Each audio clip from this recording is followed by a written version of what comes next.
I don't know where I'd be if, it could have looked a lot of different ways if you didn't have support when you were going through your journey of becoming sober. While Mike McDaniel's coaching career has taken many twists and turns, including a stint on the Washington staff about a decade ago, his journey to sobriety began in 2015 as an offensive assistant coach for Dan Quinn's Atlanta Falcons.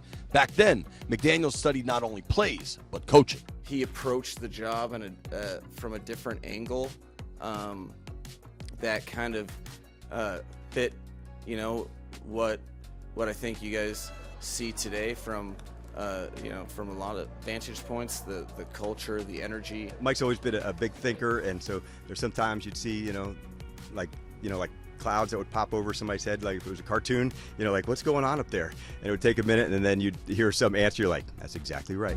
Even the sharpest minds can cloud.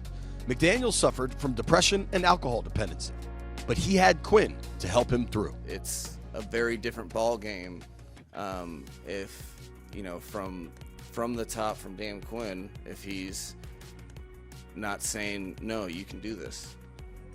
That his belief in me, as well as a lot of the coaching staff there, aided with my wife's belief in me, made it a lot easier to do something that's been very important in my life. All of us, need teammates, and so that was nothing different than just trying to be a good teammate.